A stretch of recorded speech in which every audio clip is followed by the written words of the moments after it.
കുട്ടികൾക്കും ഭർത്താക്കന്മാർക്കും വേണ്ടിയുള്ള ഒരു പ്രത്യേക സന്ദേശം. മുട്ടുവേദനയുള്ള നിരവധി സ്ത്രീകളെ ചികിത്സിച്ച അനുഭവത്തിൽ നിന്ന് ഒരു പൊതുകാര്യം ഇവിടെ പങ്കിടട്ടെ. സ്ത്രീകൾ വീട്ടുകാര്യം ചെയ്യുന്നതിലും കുടുംബം പരിപാലിക്കുന്നതിലും അവരുടെ ജോലിയിലും അവർ മുഴുകിയിരിക്കും. എന്നാൽ എല്ലാവരെയും പരിപാലിക്കുമ്പോൾ അവർ പലപ്പോഴും സ്വയം പരിചരിക്കുവാൻ മറക്കുന്നു, പ്രത്യേകിച്ച് അവരുടെ കാൽമുട്ടുകൾ. ഈ വനിതാ ദിനത്തിൽ അവർക്ക് അർഹമായ പരിചരണം നൽകാം. ആദ്യം വിശ്രമിക്കാൻ അവരെ പ്രോത്സാഹിപ്പിക്കണം. ഇടവേളകൾ എടുക്കുന്നതിൽ തെറ്റില്ലെന്ന് അവരെ ഓർമ്മിപ്പിക്കണം. ഒപ്പം ഉത്തരവാദിത്തങ്ങൾ പങ്കിടുകയും ചെയ്യണം. അവരുടെ സ്വയം പരിചരണം, വിനോദങ്ങൾ, ജോലി എന്നിവ ബാലൻസ് ചെയ്യാൻ അവരെ പിന്തുണയ്ക്കണം. അവർ ആവശ്യപ്പെടുന്നതിന് മുമ്പ് സഹായിക്കണം. അവർ ധ്യാനിക്കട്ടെ, പ്രാണായാമം ചെയ്യട്ടെ, അല്ലെങ്കിൽ നിശബ്ദമായി വെറുതെ ഇരിക്കട്ടെ.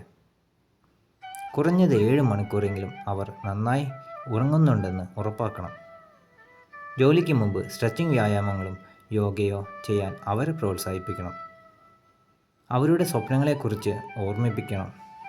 അവരുടെ ബാല്യകാല അഭിലാഷങ്ങൾ അവർ നേടിയെടുക്കുന്നതിൽ അവരെ പിന്തുണയ്ക്കുകയും ചെയ്യണം. ലളിതമായ രീതിയിൽ സ്നേഹം പ്രകടിപ്പിക്കണം.